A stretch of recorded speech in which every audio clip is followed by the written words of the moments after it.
Cuando escuchamos la palabra caballero medieval, nuestra mente viaja de inmediato a un mundo de castillos, espadas relucientes y gestas heroicas. Vemos a un guerrero noble, justo, defensor de los débiles y ejemplo de honor.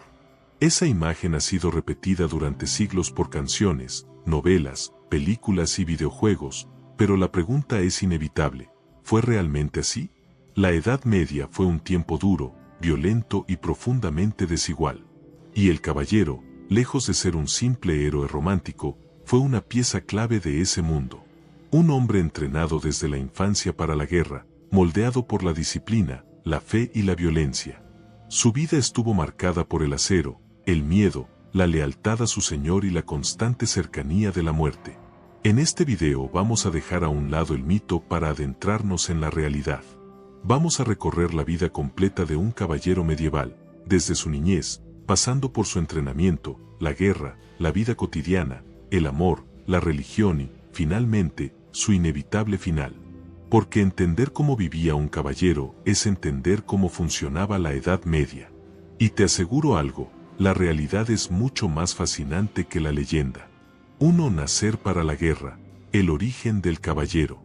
Ser caballero en la Edad Media no era una elección personal, era un destino marcado desde el nacimiento. La gran mayoría de los caballeros nacían dentro de la nobleza, normalmente como hijos de señores feudales o de la pequeña aristocracia. No todos heredaban tierras, pero todos heredaban una obligación: servir a su linaje con la espada. Desde muy temprana edad, estos niños eran educados con una idea clara: su vida no les pertenecía del todo. Su función en la sociedad medieval era proteger las tierras de su señor, hacer la guerra cuando fuera necesario y mantener el orden por la fuerza. Mientras los campesinos trabajaban la tierra y el clero rezaba, el caballero combatía. A diferencia del resto de la población, el futuro caballero crecía rodeado de armas, caballos y relatos de batallas. Escuchaba historias de ancestros muertos en combate y aprendía que el honor familiar era más importante que la propia vida. La guerra no era vista como una tragedia, sino como una prueba. Nacer noble significaba privilegios, sí, pero también una carga enorme, porque en la Edad Media, ser caballero significaba estar siempre preparado para luchar y para morir. 2. La infancia del futuro caballero, aprender a obedecer. La formación de un caballero comenzaba mucho antes de empuñar una espada. Alrededor de los 6 o 7 años, el hijo de un noble era enviado a vivir al castillo de otro señor para convertirse en paje. Este alejamiento temprano del hogar no era una crueldad, sino una parte esencial de su educación. Como paje, el niño aprendía ante todo a obedecer.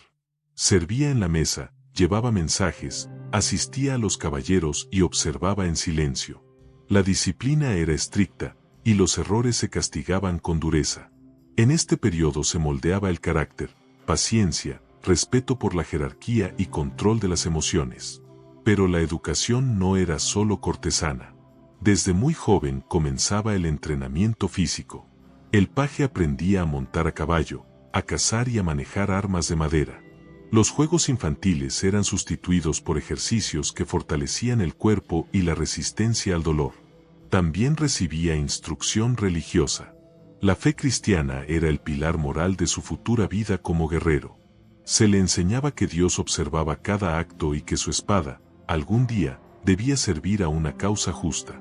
La infancia del futuro caballero no estaba pensada para la inocencia, sino para la preparación.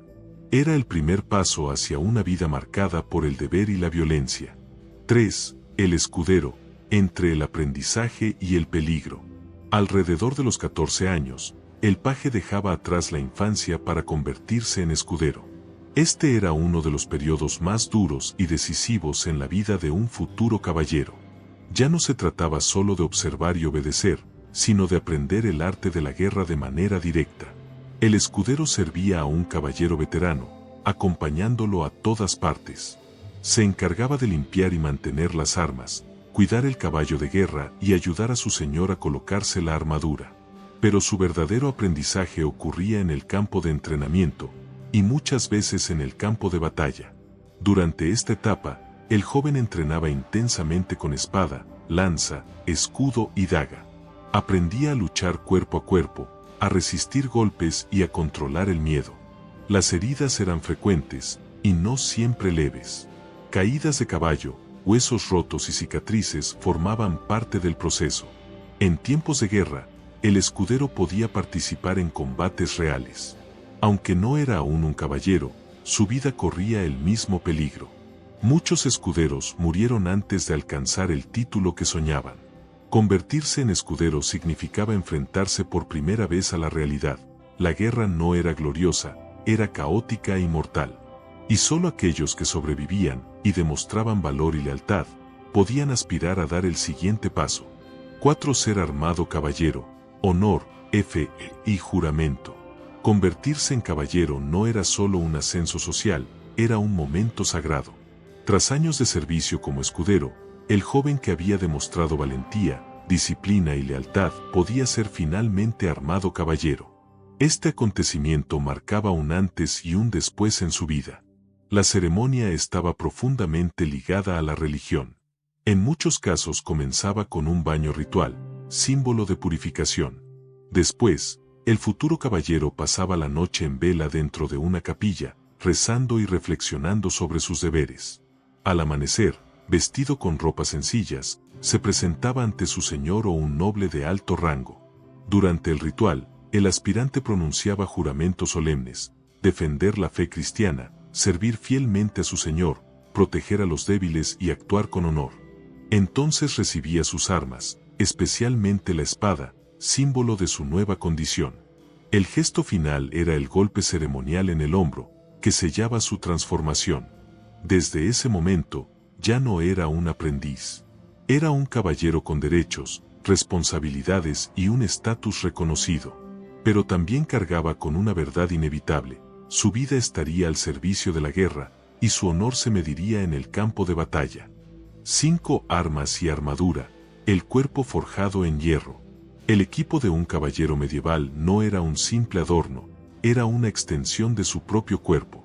Cada pieza tenía una función concreta y podía marcar la diferencia entre la vida y la muerte. A diferencia del mito popular, la armadura no convertía al caballero en una figura torpe, sino en un guerrero altamente protegido y sorprendentemente ágil. En los primeros siglos predominaba la cota de malla, compuesta por miles de anillos de hierro entrelazados. Con el paso del tiempo, esta fue complementada y finalmente sustituida por la armadura de placas, que ofrecía una protección mucho mayor contra golpes y cortes.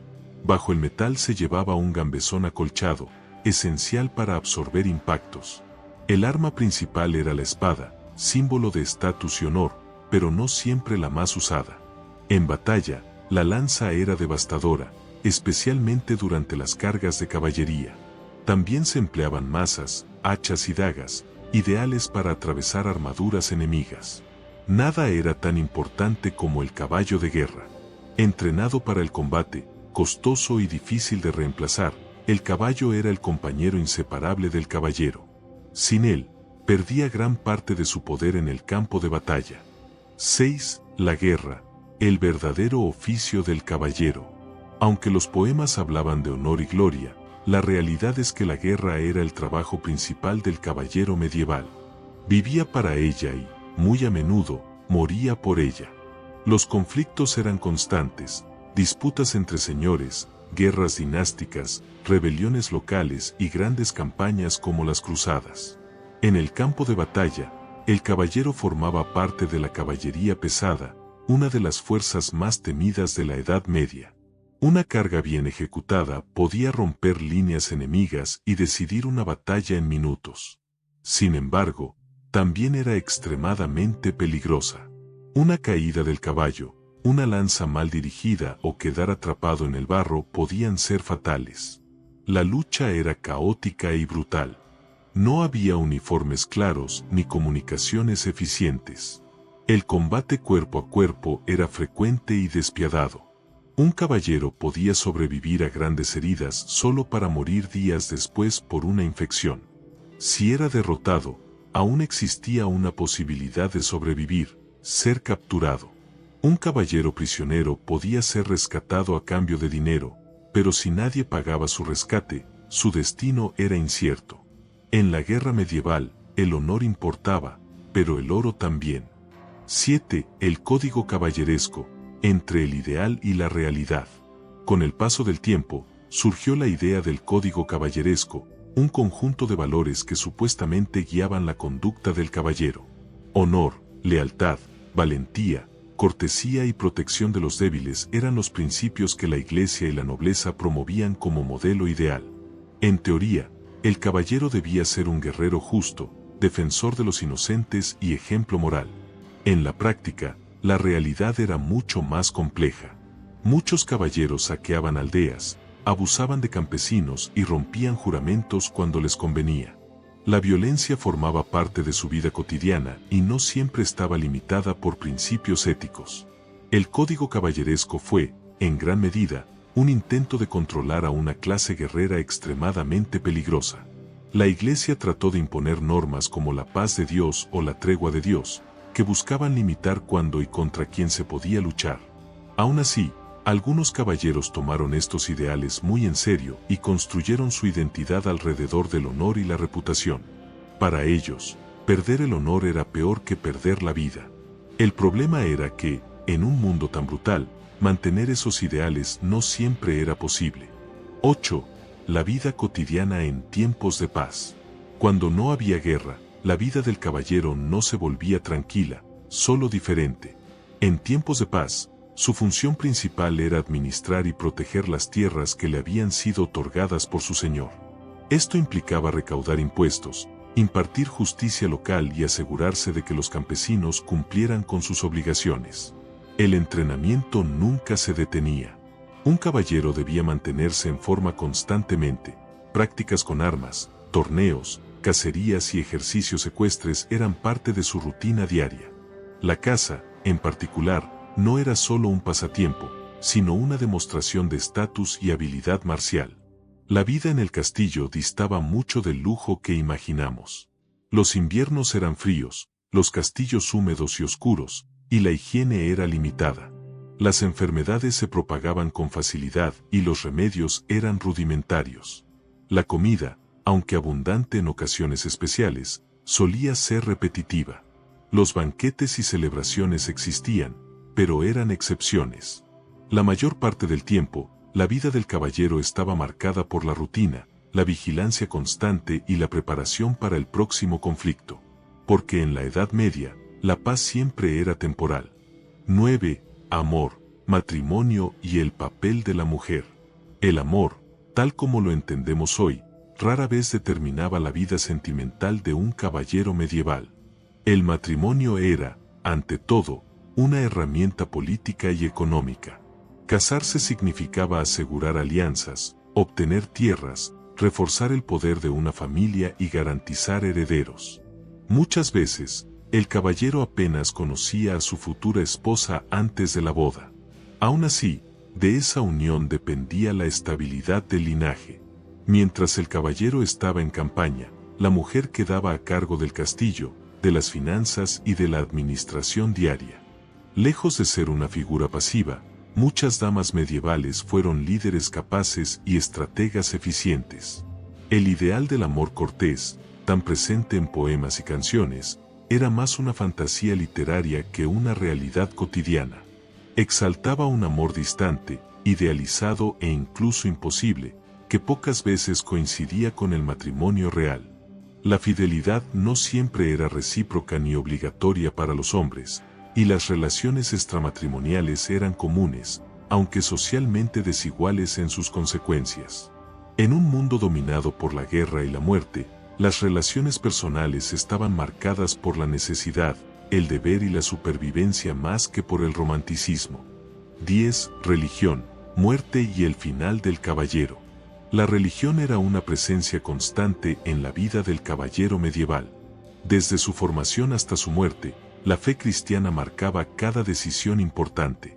El caballero creía firmemente que su alma estaba en juego y que cada batalla, cada juramento y cada pecado tendrían consecuencias eternas.